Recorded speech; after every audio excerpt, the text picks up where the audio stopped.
రోజు భవన నిర్మాణ రంగ కార్మికుల సమస్యల పరిష్కారం కోసం ఈ రోజు ఐక్య కార్యాచరణ ఏర్పడి సిఐటియు, బిఆర్టియు, బిఎన్ఆర్ఎస్కే, టీబీఎన్ఆర్ఎస్కే, కాకతీయ భవన నిర్మాణ రంగ కార్మికులు మొత్తం అన్ని కార్మిక రంగాలు కలిపి ఈ రోజు హన్మకొండ జిల్లా కమిటీ ఆధ్వర్యంలో కలెక్టరేట్ ముందు ధర్నా నిర్వహించడానికి గాను రావడం జరిగింది. వివిధ సమస్యలు 11 డిమాండ్లుగా కార్మిక సంఘాలన్నీ కూడా ఐక్యంగా నిర్ణయించినటువంటి డిమాండ్లు ఈ రోజు కలెక్టర్ గారికి రిప్రజెంటేషన్ ద్వారా ఇచ్చి ఆ యొక్క సమస్యల పరిష్కారం కోసం ముందు కాలంలో రాబోయే కాలంలో కార్యాచరణ రూపొందిస్తామని తెలియజేస్తూ మాకున్నటువంటి అనేకమైనటువంటి సమస్యలు గతంలో కార్మిక సంక్షేమ భవనం సంబంధించిన బోర్డు ఏదైతుందో దానికి ఇప్పటి వరకు కూడా అడ్వైజర్ కమిటీ లేదు.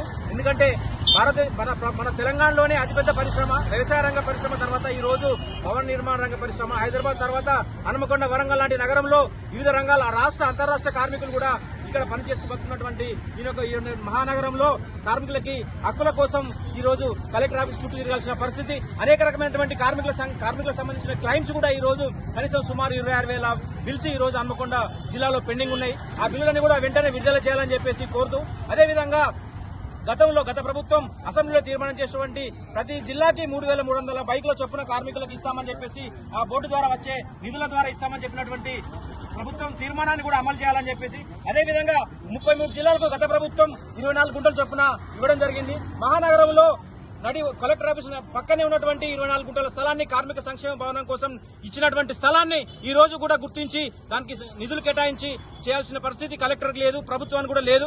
అదేవిధంగా ఈ రోజు రాష్ట్ర వ్యాప్తంగా ఉన్నటువంటి భవన నిర్మాణ సంక్షేమ బోర్డుకి అడ్వైజర్ కమిటీ లేదు, మెంబర్లు లేరు. వాళ్ళ నిధులను ఏ రకంగా ఖర్చు చేస్తారు, ఏ రకంగా చూడాలని చెప్పేసి, మనకు ప్రజల ద్వారా బిల్లింగ్ల ద్వారా చూడండి సెజ్లని ఏ రకంగా ఉపయోగించాలని చెప్పేసి ఒక కమిటీ కూడా ఈ రోజు నిర్వహించలేని పరిస్థితి. ఈ రోజు ప్రజాపాలన చెబుతూ ప్రజల సంక్షేమం కోసం పనిచేస్తున్నామని చెప్తున్నటువంటి కాంగ్రెస్ ప్రభుత్వం ఇప్పటి వరకు ప్రజల కోసం ఏం చేసినటువంటి లేదు. 6 సంక్షేమాలు, 6 గ్యారెంటీలు అని చెప్పేసి 6 నెలల నుంచి కూడా వాళ్ళు అతలాకుతలం అయిపోతున్నారు. 6 గ్యారెంటీల పరిస్థితి పక్కన పెడితే గ్యారెంటీగా చేసేటువంటి కార్మికుల పథకాలను కూడా ఈ రోజు తగ్గించేటువంటి పరిస్థితి. ఈ రోజు భవన నిర్మాణ రంగాలకు సంక్షేమ బోర్డు ఏదైతే ఉందో ఆ బోర్డును నిర్వహించలేని దుస్థితి, ఆ బోర్డును నడపలేని పరిస్థితి ఈ రోజు ప్రభుత్వానికి ఉంది. కాబట్టి రాబోయే కాలంలో పెద్ద ఎత్తున ధర్నా కార్యక్రమాలు నిర్వహించి రేపు 23వ తారీఖు రోజున రాష్ట్ర వ్యాప్తంగా చలో హైదరాబాద్ కార్యక్రమం నిర్వహించి అక్కడ లేబర్ కార్యాలయాన్ని ముట్టడించి ఈ మాకున్నటువంటి 11 డిమాండ్లు ఏవైతే ఉన్నాయో వాటి పరిష్కరించేంత వరకు ఐక్య కార్యాచరణ సమితి ఆధ్వర్యంలో ముందుకెళ్తామని చెప్పేసి తెలియజేస్తూ, నా పేరు నాయని రవి, బీఆర్టీయూ జిల్లా అధ్యక్షులు.